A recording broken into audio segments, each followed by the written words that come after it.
औज़ुबिल्लाहिमिनश्शैतानिर्रजीम बिस्मिल्लाहिर्रहमानिर्रहीम। तो स्टूडेंट्स, जो हमारा आज का लेक्चर है वो अभी मैं आपके साथ शेयर करती हूँ कि हमें कौन सा लेक्चर जो है आज लेना है। आज हमें एक और प्रॉब्लम सॉल्व करनी है, ठीक है। और प्रॉब्लम है, मैं अभी आपको बताती हूँ, 2.3 प्रॉब्लम है हमारे पास। और this one, find the angle between two forces of equal magnitude when the magnitude of their resultant is also equal to the magnitude of either of these forces। हमने एक एंगल फाइंड करना है दो forces के दरमियान जिनका magnitude equal है। Magnitude equal का क्या मतलब होता है कि अगर एक 2 न्यूटन की है तो दूसरी भी 2 न्यूटन की है, ठीक है। अब कंडीशन क्या दे रहा है, that the magnitude of their resultant is also equal to magnitude of either of these forces. मैं सिर्फ आपको ये बता एक एग्जांपल दे रही हूँ। तो फर्ज करो अगर F1 2 न्यूटन है, एक फोर्स है, F1 का मैग्नीट्यूड 2 न्यूटन है और F2 का मैग्नीट्यूड 2 न्यूटन है। तो कंडीशन वो आपको ये दे रहा है कि रिजल्टेंट का मैग्नीट्यूड भी इन दोनों में से एक फोर्स के बराबर होगा। तो फाइंड आउट कर दें एंगल थीटा। तो अब एंगल थीटा फाइंड आउट करने के लिए मैं इसको आपको सॉल्व करके दिखाऊंगी, ठीक है। ये आपकी बुक का एफएससी पार्ट 1 की बुक का पेज 31 है और एग्जाम्पल 2.3 है, ठीक है। So let start. Late theta be the. अब हम फर्ज कर लेते हैं कि दो फोर्सेस के दरमियान जो एंगल है that is theta. So girls, अब गिवन सबसे पहले हमने सॉल्यूशन लेना है, ठीक है। सॉल्यूशन में आपके पास गिवन डाटा क्या है। मैंने आपसे कहा है न्यूमेरिकल जब भी सॉल्व करना है पहले देखना है कि वो आपको दे क्या रहा है, ठीक है। सबसे पहले वो हमें बता रहा है कि दो फोर्सेस मौजूद हैं, उनका मैग्नीट्यूड इक्वल है, ठीक है, और उनका रिजल्टेंट का मैग्नीट्यूड भी equal to either of these forces है। तो वो हमें क्या कंडीशन दे रहा है कि जो उनके रिजल्टेंट का मैग्नीट्यूड है F1 का दोनों का मैग्नीट्यूड इक्वल है, ठीक है।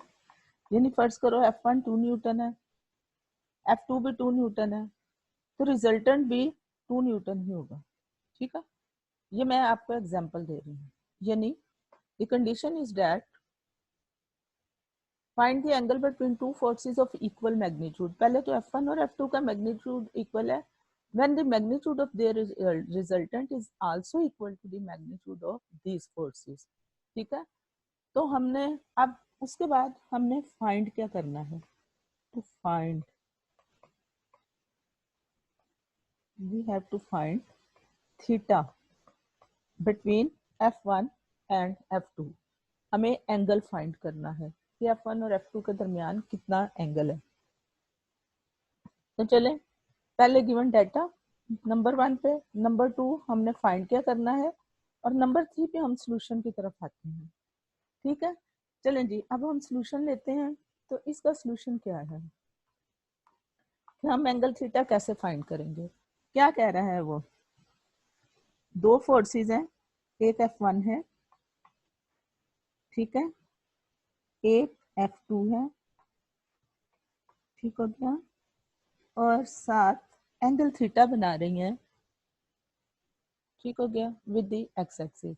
Late theta be the angle between the two forces F1 and F2 where F1 is along x axis, ठीक है।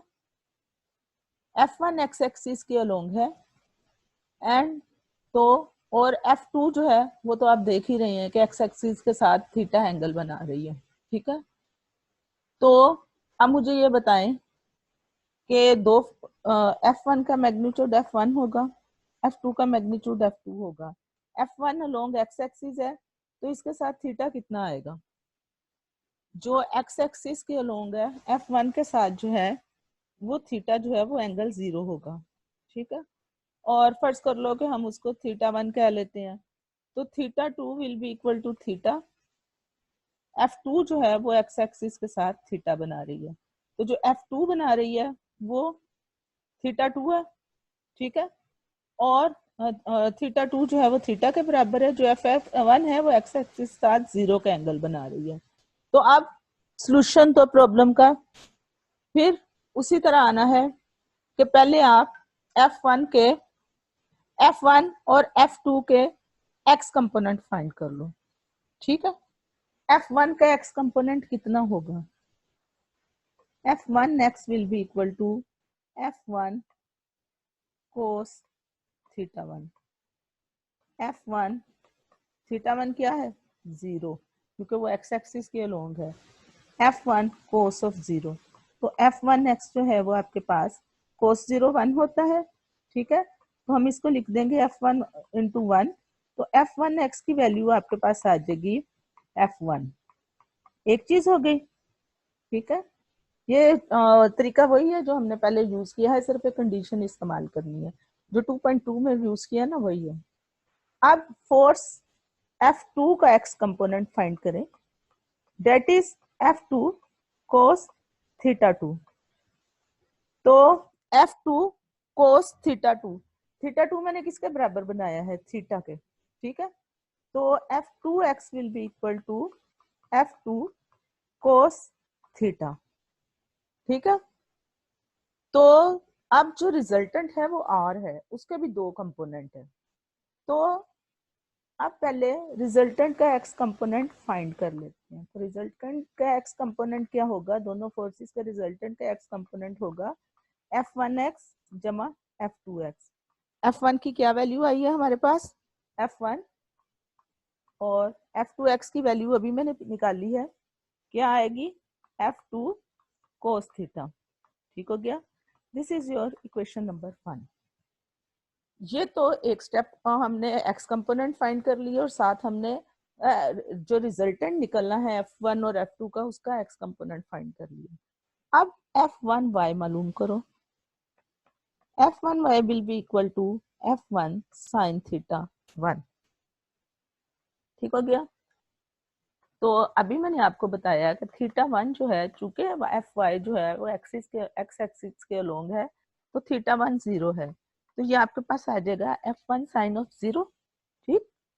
तो F1y will be equal to 0, because F1 sine 0 0, तो अगर F1 को 0 से ज़रब देंगे तो वो 0। मैं ये स्टेप दोबारा लिख देती हूँ ताकि आप लोगों को कोई मसला ना हो। That is F1 into 0 as sine 0 is 0, तो 0 के साथ कोई भी चीज मल्टीप्लाई होए तो F1y आपके पास 0 आ गया।